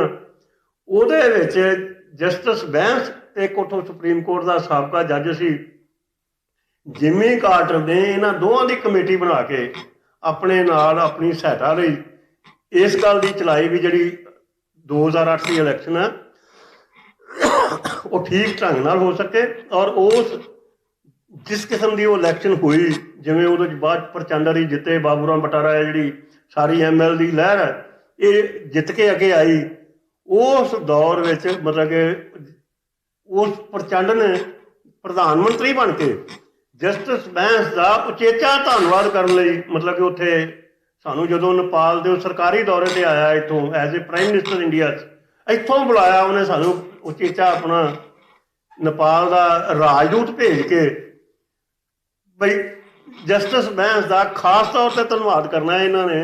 ਮਤਲਬ ਕਿ ਸਾਨੂੰ ਉੱਥੇ ਉਦੋਂ ਉਸ ਇਲੈਕਸ਼ਨਾਂ ਚੋਣਾਂ ਦੇ ਵਿੱਚ ਸਾਡੀ ਜਿਹੜੀ ਅਗਵਾਈ ਕੀਤੀ ਜਾਂਦੀ, ਜਿਹੜੀ ਸਾਡੇ ਨਾਲ ਜਿਵੇਂ ਇਹਨਾਂ ਨੇ ਸਾਨੂੰ ਸਾਥ ਦਿੱਤਾ ਔਰ ਜਿਵੇਂ ਅਸੀਂ ਚੋਣਾਂ 'ਚ ਜਿੱਤੇ, ਜੇ ਉਹ ਚੋਣਾਂ ਨਿਰਪੱਖ ਢੰਗ ਨਾਲ ਨਾ ਹੁੰਦੀਆਂ ਤਾਂ ਅਸੀਂ ਨਹੀਂ ਸੀ ਜਿੱਤ ਸਕਦੇ। ਉਸ ਦੌਰ ਵਿੱਚ ਵੀ ਜਸਟਿਸ ਬੈਂਸ ਨੇ ਮਤਲਬ ਕਿ ਜਿਹੜਾ ਆਪਣਾ ਰੋਲ ਨਿਭਾਇਆ, ਉਸ ਰੋਲ ਨੂੰ ਯਾਦ ਕਰਦੇ ਹਾਂ ਸਾਡਾ ਤੇ ਚਲੋ ਸ਼ਰਧਾ ਸਿਰ ਝੁਕਦਾ ਹੀ ਹੈ। ਸਾਨੂੰ ਤਾਂ ਲੱਗਦਾ ਹੀ ਹੈ ਵੀ ਬੈਂਸ ਸਾਹਿਬ ਨੇ ਜੋ ਸਾਨੂੰ ਮਨੁੱਖੀ ਅਧਿਕਾਰਾਂ ਬਾਰੇ ਚੇਤਨਾ ਦਿੱਤੀ, ਜੋ ਲਗਨ ਦਿੱਤੀ, ਉਹ ਲਗਨ ਅੱਗੇ ਜਾਣੀ ਚਾਹੀਦੀ ਹੈ, ਅੱਗੇ ਵਧਣੀ ਚਾਹੀਦੀ ਹੈ। ਜਿਵੇਂ ਅੱਜ ਇਹਨਾਂ ਨੇ ਮੈਨੂੰ ਸੱਦਿਆ ਵੀ ਕਿਉਂਕਿ ਤੁਸੀਂ ਜਸਟਿਸ ਬੈਂਸ ਦੇ ਨਾਲ ਰਹੇ ਹੋ ਔਰ ਤੁਸੀਂ ਆ ਕੇ ਇੱਥੇ ਆਪਣੀ ਗੱਲ ਕਰੋ, ਤਾਂ ਮੈਨੂੰ ਵੀ ਬੜਾ ਚੰਗਾ ਲੱਗਾ। ਮਤਲਬ ਕਿ ਵੀ ਇਸ ਗੱਲ 'ਤੇ ਜੇ ਜਸਟਿਸ ਬੈਂਸ ਦੀ ਗੱਲ ਨੂੰ ਅੱਗੇ ਤੋਰਿਆ ਜਾਏ, ਜਿਵੇਂ ਅੱਜ ਆਪਣੀ ਹਾਜ਼ਰੀ ਹੈ ਇੱਥੇ, ਇਹ ਹਾਜ਼ਰੀ ਬਹੁਤ ਵੱਡੀ ਹੈ। ਜੇ ਅਸੀਂ ਸਾਰੇ ਜਿੰਨੇ ਕਿ ਇੱਥੇ ਬੈਠੇ ਹਾਂ, ਜੇ ਮਨੁੱਖੀ ਅਧਿਕਾਰਾਂ ਦੇ ਕਾਰਕੁਨ ਬਣ ਜਾਈਏ ਇੰਨੇ ਬੰਦੇ, ਤੇ ਅਸੀਂ ਪੰਜਾਬ ਦੇ ਵਿੱਚ ਇੱਕ ਬਹੁਤ ਵੱਡੀ ਲਹਿਰ ਪੈਦਾ ਕਰ ਸਕਦੇ ਹਾਂ। ਔਰ ਜਿਵੇਂ ਅੱਜ ਪੰਜਾਬ ਦੇ ਵਿੱਚ ਸਿਆਸੀ ਤੌਰ 'ਤੇ ਇੱਕ ਹਨੇਰਾ ਛਾਇਆ ਹੈ, ਕਿਸੇ ਨੂੰ ਕੁਛ ਲੱਗਦਾ ਨਹੀਂ ਵੀ ਕੀ ਰਸਤਾ ਅੱਗੇ ਲੱਭੇਗਾ ਪੰਜਾਬੀਆਂ ਨੂੰ, ਪੰਜਾਬ ਦਾ ਕੀ ਬਣੇਗਾ, ਪੰਜਾਬ ਦੇ ਭਵਿੱਖ ਦਾ ਕੀ ਬਣੇਗਾ। ਪੰਜਾਬ ਦੇ ਨੌਜਵਾਨ ਜਿਹੜੇ ਨੇ ਬਾਹਰ ਪ੍ਰਦੇਸ਼ਾਂ 'ਚ ਭੱਜ ਰਹੇ ਨੇ, ਧੱਕੇ ਖਾ ਰਹੇ ਨੇ, ਜਿਸ ਕਿਸਮ ਦੀ ਉੱਥੇ ਅੱਜ ਕੱਲ੍ਹ ਪ੍ਰਦੇਸ਼ਾਂ ਜਿਵੇਂ ਤੁਹਾਡੇ ਸਾਹਮਣੇ ਆ ਵੀ ਇੰਟਰਨੈਸ਼ਨਲ ਕੈਪੀਟਲਿਜ਼ਮ ਦਾ ਕ੍ਰਾਈਸਿਸ ਹੈ 2008 ਤੋਂ ਬਾਅਦ, ਉਹ ਕ੍ਰਾਈਸਿਸ ਉਹਨਾਂ ਦਾ ਰੈਜ਼ੋਲੂਟ ਨਹੀਂ ਹੋਣਾ, ਹੋ ਹੀ ਨਹੀਂ ਸਕਦਾ, ਕਿਉਂਕਿ ਉਹ ਜਿਹੜਾ ਕ੍ਰਾਈਸਿਸ ਆ ਉਹਨੂੰ ਮਤਲਬ ਕਿ ਉਹਨੇ ਜੇ ਪਿੱਛੇ ਕ੍ਰਾਈਸਿਸ ਨੇ ਫਸਟ ਤੇ ਸੈਕੰਡ ਵਰਲਡ ਵਾਰ ਦਾ ਮਤਲਬ ਉਦੋਂ ਬਾਅਦ ਹੱਲ ਹੋਇਆ, ਹੁਣ ਉਹੀ ਹਾਲਤ ਤੁਹਾਡੇ ਸਾਹਮਣੇ ਨੇ ਕਿ ਜੀ ਸੰਸਾਰ ਜੰਗ ਦਾ ਕੋਈ ਪਹਿਲਾਂ ਜਿਹੜਾ ਆਪਾਂ ਨੂੰ ਸ਼ੱਕ ਲੱਗਦਾ ਸੀ, ਉਹ ਹੁਣ ਕੋਈ ਰੌਲਾ ਹੀ ਨਹੀਂ ਹੈ ਵੀ ਉਸ ਹਾਲਤ ਵਿੱਚ ਸਾਰਾ ਕੁਝ ਨਵੇਂ ਸਿਰਿਓਂ ਮਤਲਬ ਕਿ ਸਿਰਜਿਆ ਜਾਣਾ। ਉਹ ਜਿਹੜਾ ਸਾਰਾ ਪਿਛਲਾ ਸਟਰਕਚਰ ਸੀ ਉਹ ਮਤਲਬ ਕਿ ਇਸ ਵਕਤ ਦਾਅ 'ਤੇ ਲੱਗ ਗਿਆ। ਅਮਰੀਕਨ ਸਾਮਰਾਜ ਦਾ ਜਿਹੜਾ ਸਾਰਾ ਹੁਣ ਤੱਕ ਦਾ ਉਹਨੇ ਆਪਣਾ ਬਣਾਇਆ ਸੀ ਜੁਗਾੜ, ਦੂਜੀ ਸੰਸਾਰ ਜੰਗ ਤੋਂ ਬਾਅਦ ਜਾਪਾਨ 'ਤੇ ਨਾਗਾਸਾਕੀ ਦੇ ਬੰਬ ਸੁੱਟ ਕੇ ਜਿਹੜੀ ਦਹਿਸ਼ਤ ਪਾਈ ਸੀ, ਉਹ ਦਹਿਸ਼ਤ ਨਾਲ ਜਿਹੜੀ ਉਹਨੇ ਸਰਦਾਰੀ ਸੰਭਾਲੀ ਸੀ ਥਾਣੇਦਾਰੀ ਦੁਨੀਆ ਦੀ, ਔਰ ਜਿਹੜੀ ਉਹ ਥਾਣੇਦਾਰੀ 1991 ਤੋਂ ਬਾਅਦ ਰੂਸ ਤੇ ਟੁੱਟਣ ਤੋਂ ਬਾਅਦ ਉਹ ਸਮਝਦਾ ਸੀ ਤੇ ਮੇਰੇ ਪੱਕੀ ਠੇਕ ਮੇਰੇ ਨਾਲ ਲੱਗ ਗਈ ਹੈ, ਉਹ ਥਾਣੇਦਾਰੀ ਹੁਣ ਉਹਦੀ ਖਤਮ ਹੋ ਗਈ ਹੈ। ਉਹ ਥਾਣੇਦਾਰੀ ਰੂਸ ਨੇ ਇਹੀ ਕੁਝ ਕੀਤਾ ਯੂਕਰੇਨ ਦੇ ਵਿੱਚ, ਉਹਨਾਂ ਦਾ ਆਪਣਾ ਮਸਲਾ ਕੀ ਹੈ ਆਪਾਂ ਛੱਡ ਦਈਏ, ਪਰ ਉਹਨੇ ਅਮਰੀਕਾ ਦੀ ਥਾਣੇਦਾਰੀ ਖਤਮ ਕਰਤੀ ਹੈ। ਉਹਨੇ ਕਿਹਾ ਤੂੰ ਆਪਣਾ ਉੱਤਰ ਬਹਿ, ਔਰ ਇਹ ਜਿਹੜੀ ਪਹਿਲੀ ਸਟੇਟਮੈਂਟ ਉਹਨਾਂ ਦੀ ਆਈ ਹੈ ਸ਼ੀ ਜਿਨਪਿੰਗ ਤੇ ਪੁਟਨ ਦੀ 5 ਤਰੀਕ ਨੂੰ, ਉਹਦੇ 'ਚ ਉਹਨਾਂ ਨੇ ਕੈਟਾਗਰੀ ਨਿਕਲੀ ਹੈ ਵੀ ਅਸੀਂ ਅਮਰੀਕਾ ਦੀ ਹੈਜਮਨੀ ਨਹੀਂ ਮੰਨਾਂਗੇ। ਜਿਹੜੇ ਇੰਟਰਨੈਸ਼ਨਲ ਲਾਜ਼ ਨੇ, ਜੋ UN ਉਹਦੇ ਲਾਜ਼ ਨੇ, ਇਹ ਸਿਸਟਮ ਸਾਰਾ ਦੁਨੀਆ ਉਹਦੇ ਅਨੁਸਾਰ ਚੱਲੇਗੀ। ਔਰ ਉਸ ਲੈਵਲ 'ਤੇ ਉਹਨਾਂ ਨੇ ਉਹਨੂੰ ਚੁਣੌਤੀ ਦੇ ਕੇ ਮਤਲਬ ਉੱਥੇ ਅਮਰੀਕਾ ਦਾ ਰਾਹ ਬੰਦ ਕੀਤਾ ਔਰ ਅਮਰੀਕਾ ਖਤਮ ਹੈ। ਅਮਰੀਕਾ ਨਹੀਂ ਹੈ, ਅਮਰੀਕਾ ਇੱਕ ਨਾਂ ਨਹੀਂ ਹੈ, ਪੱਛਮੀ ਸਾਮਰਾਜ ਜਿਹੜਾ ਸੈਕੰਡ ਵਰਲਡ ਵਾਰ ਤੋਂ ਬਾਅਦ ਪਹਿਲੀ ਸੰਸਾਰ ਜੰਗ ਤੋਂ ਬਾਅਦ ਜਿਹੜੀ ਥਾਣੇਦਾਰੀ ਬਰਤਾਨੀਆ ਕੋਲ ਗਈ ਸੀ, ਦੂਜੀ ਸੰਸਾਰ ਜੰਗ ਤੋਂ ਬਾਅਦ ਅਮਰੀਕਾ ਕੋਲ ਗਈ ਸੀ, ਹੁਣ ਉਹ ਥਾਣੇਦਾਰੀ ਉਹਦੀ ਖਤਮ ਹੋ ਗਈ ਹੈ। ਇਹ ਸੰਸਾਰ ਸਾਰਾ ਹੁਣ ਓਪਨ ਹੈ। ਇਸ ਓਪਨ ਦੁਨੀਆ ਦੇ ਵਿੱਚ ਨਵਾਂ ਢਾਂਚਾ ਬਣਨਾ, ਜਿਵੇਂ ਪ੍ਰੋਫੈਸਰ ਸਾਹਿਬ ਨੇ ਆਪਣੇ ਪ੍ਰਸੰਗ 'ਚ ਕਿਹਾ, ਮੇਰੇ ਜਿਹੜੇ ਪ੍ਰਸੰਗ 'ਚ ਇਹ ਹੈ ਵੀ ਹੁਣ ਇਹ ਢਾਂਚਾ ਕਾਇਮ ਨਹੀਂ ਰਹਿ ਸਕਦਾ। ਇਹ ਇਕਨੋਮਿਕ ਕ੍ਰਾਈਸਿਸ ਜਿਸ ਕਿਸਮ ਦਾ ਇੱਥੇ ਹਿੰਦੁਸਤਾਨ 'ਚ ਬਾਹਰ ਹੈ, ਇਨਫਲੇਸ਼ਨ ਵੱਧ ਰਹੀ ਹੈ, ਮਹਿੰਗਾਈ ਹੋ ਰਹੀ ਹੈ, ਸਰਕਾਰਾਂ ਦੀ ਆਪਣੀ ਕੋਈ ਭੁਗਤ ਨਹੀਂ ਹੈ। ਆ ਤੁਹਾਡੇ ਸਾਹਮਣੇ ਹੈ ਜਿਨ੍ਹਾਂ ਨੂੰ ਲੋਕਾਂ ਨੂੰ ਲੱਗਦਾ ਵੀ ਮੋਦੀ ਕੋਈ ਬਹੁਤ ਤਗੜਾ ਹੈ, ਜਿੱਡਾ ਕਮਜ਼ੋਰ ਪ੍ਰਾਈਮ ਮਿਨਿਸਟਰ ਮੋਦੀ ਹੈ, ਦੁਨੀਆ ਨੇ ਐਡਾ ਕਮਜ਼ੋਰ ਪ੍ਰਾਈਮ ਮਿਨਿਸਟਰ ਨਹੀਂ ਵੇਖਿਆ। ਤੁਹਾਡੇ ਸਾਹਮਣੇ ਹੈ ਫੋਰਨ ਪਾਲਿਸੀ ਉਹਦਾ ਜਲੂਸ ਨਿਕਲ ਰਿਹਾ, ਮਤਲਬ ਕਿ ਅੱਜ ਤੁਸੀਂ ਸਾਰੇ ਵੇਖ ਰਹੇ ਹੋ। ਔਰ ਉਹਦੀ ਜਿਹੜੀ ਲੋਕਲ ਪਾਲਿਸੀ ਹੈ, ਜਿਸ ਕਿਸਮ ਦੀ ਅਸੀਂ ਸੋਚ ਰਹੇ ਹਾਂ ਮਤਲਬ ਕਿ ਵੀ ਇਹ ਧੱਕਾ ਕਰੀ ਜਾਏਗਾ, ਧੱਕੇ ਦੀ ਕੋਈ ਲਿਮਟ ਹੁੰਦੀ ਹੈ।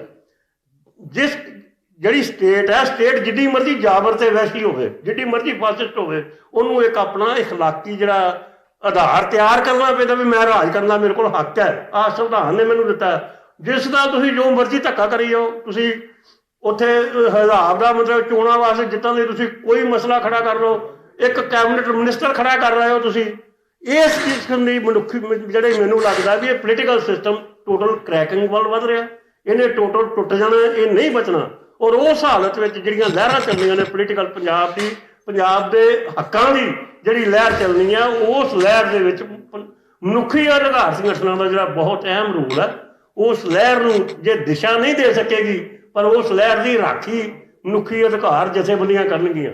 ਔਰ ਜੇ ਤੁਸੀਂ ਇੰਨੇ ਬੰਦੇ ਜਿੰਨੇ ਬੈਠੇ ਹੋ ਉੱਥੇ, ਜੇ ਤੁਸੀਂ ਇਸ ਗੱਲ ਪ੍ਰਤੀ ਚੇਤਨ ਹੋ ਜਾਓ ਵੀ ਅਸੀਂ ਪੰਜਾਬ ਦੇ ਵਾਰਿਸ ਹਾਂ, ਅਸੀਂ ਪੰਜਾਬ ਦਾ ਜਿਹੜਾ ਇਤਿਹਾਸ ਹੈ, ਪੰਜਾਬ ਦਾ ਜਿਹੜਾ ਸੱਭਿਆਚਾਰ ਹੈ, ਇਹਦੇ ਅਸੀਂ ਵਾਰਿਸ ਹਾਂ, ਉਹਨੂੰ ਬਚਾਉਣਾ, ਤਾਂ ਮੈਂ ਕਹਿੰਦਾ ਆ ਸਾਰੇ ਮਨੁੱਖੀ ਅਧਿਕਾਰ ਜਥੇਬੰਦ ਕਾਰਕੁਨ ਜਿੰਨੇ ਕੁ ਬੈਠੇ ਆ, ਅਸੀਂ ਪੰਜਾਬ ਦੇ ਵਿੱਚ ਜਿਹੜੀ ਪੋਲੀਟੀਕਲ ਲਹਿਰ ਚੱਲਣੀ ਆ ਉਹਨੂੰ ਇੱਕ ਸ਼ੈਲਟਰ ਦੇ ਸਕਦੇ ਆ, ਉਹਦੀ ਸਹਾਇਤਾ ਕਰ ਸਕਦੇ ਆ, ਔਰ ਉਹਨੂੰ ਅੱਗੇ ਵਧਣ ਲਈ ਇੱਕ ਉਸ ਕਿਸਮ ਦਾ ਮਾਹੌਲ ਦੇ ਸਕਦੇ ਆ। ਅੱਜ ਜਸਟਿਸ ਬੈਂਸ ਨੂੰ ਅਸਲ ਰੂਪ ਸ਼ਰਧਾਂਜਲੀ ਇਹ ਹੈ ਵੀ ਅਸੀਂ ਪੰਜਾਬ ਦੇ ਵਾਰਿਸ ਬਣ ਕੇ, ਪੰਜਾਬ ਦੇ ਹਿੱਤਾਂ ਹੱਕਾਂ ਦੇ ਵਾਰਿਸ ਬਣ ਕੇ, ਪੰਜਾਬ ਦੇ ਗਰੀਬ ਲੋਕਾਂ ਦੇ ਵਾਰਿਸ ਬਣ ਕੇ, ਧਨਾਡਾਂ ਦੇ ਨਹੀਂ, ਜਿਹੜੇ ਗਰੀਬ ਲੋਕ ਨੇ, ਜਿਹੜੇ ਆਮ ਜਨਤਾ ਹੈ, ਉਹਦੇ ਵਾਰਿਸ ਬਣ ਕੇ ਅਸੀਂ ਪੰਜਾਬ ਦੇ ਵਿੱਚ ਕੋਈ ਨਵੀਂ ਸਿਰਜਣਾ ਕਰੀਏ, ਨਵੇਂ ਪੰਜਾਬ ਦੀ ਸਿਰਜਣਾ ਕਰੀਏ। ਕਾਂਗਰਸ ਨੇ ਸਿਰਫ ਇੱਕ ਨਾਅਰਾ ਦਿੱਤਾ, ਪੰਜਾਬ ਦੀ ਚੜ੍ਹਦੀ ਕਲਾ ਤੇਰੇ ਭਾਣੇ ਸਰਬੱਤ ਦਾ ਭਲਾ। ਇਹ ਸਰਬੱਤ ਦਾ ਭਲਾ ਸਾਨੂੰ ਗੁਰੂ ਨਾਨਕ ਸਾਹਿਬ ਅੱਜ ਤੋਂ 500 ਸਾਲ ਪਹਿਲਾਂ ਦੇ ਗਏ ਨੇ। ਸਰਬ ਸਾਂਝੀ ਵਾਲਤਾ, ਜਿਵੇਂ ਉਹਨਾਂ ਨੇ ਕਿਹਾ ਮਾਨਸ ਕੀ ਜਾਤ ਸਭੇ ਏਕੇ ਪਹਿਚਾਨਵੋ, ਇਹ ਸਾਨੂੰ ਗੁਰੂਆਂ ਦਾ ਮਤਲਬ ਕਿ ਇੱਕ ਬੜਾ ਵੱਡਾ ਮਿਸ਼ਨ ਦਿੱਤਾ ਉਹਨਾਂ ਨੇ। ਆਪ ਮੁਕਤ ਕਰੇ ਸੰਸਾਰ, ਜਿਹੜੀ ਸੰਸਾਰ ਨੂੰ ਮੁਕਤ ਕਰਾਉਣ ਦੀ ਸਾਡੀ ਲਹਿਰ ਹੈ, ਪੰਜਾਬ 'ਚੋਂ ਚੱਲਣੀ ਹੈ। ਤੇ ਉਸ ਲਹਿਰ ਦੇ ਅਸੀਂ ਜੇ ਵਾਰਿਸ ਬਣ ਕੇ ਮਨੁੱਖੀ ਅਧਿਕਾਰਾਂ ਦੀ ਰਾਖੀ ਕਰਨ ਦਾ ਸਿਰਫ ਇੰਨੀ ਕੁ ਜ਼ਿੰਮੇਵਾਰੀ ਲੈ ਲਈਏ, ਤਾਂ ਇਹ ਜਸਟਿਸ ਬੈਂਸ ਨੂੰ ਬਹੁਤ ਵੱਡੀ ਸ਼ਰਧਾਂਜਲੀ ਹੋਵੇਗੀ। ਉਹ ਇਹਨਾਂ ਸ਼ਬਦਾਂ ਨਾਲ ਹੀ ਮੈਂ ਤੁਹਾਡਾ ਸਾਰਿਆਂ ਦਾ ਧੰਨਵਾਦ ਕਰਨਾ। ਤੁਸੀਂ ਮੈਨੂੰ ਸੁਣਿਆ, ਔਰ ਮੈਨੂੰ ਇਸ ਗੱਲ 'ਤੇ ਬਹੁਤ ਮਾਣ ਹੈ ਜਸਟਿਸ ਬੈਂਸ ਦੇ ਨਾਲ ਉਹਨਾਂ ਦੇ ਸਾਥ ਦੇਣ ਦਾ, ਔਰ ਇਹ ਅਸੀਂ ਲਗਾਤਾਰ ਆਪਣੀ ਉਮਰ ਤੱਕ ਯਾਦ ਰੱਖਾਂਗੇ। ਧੰਨਵਾਦ।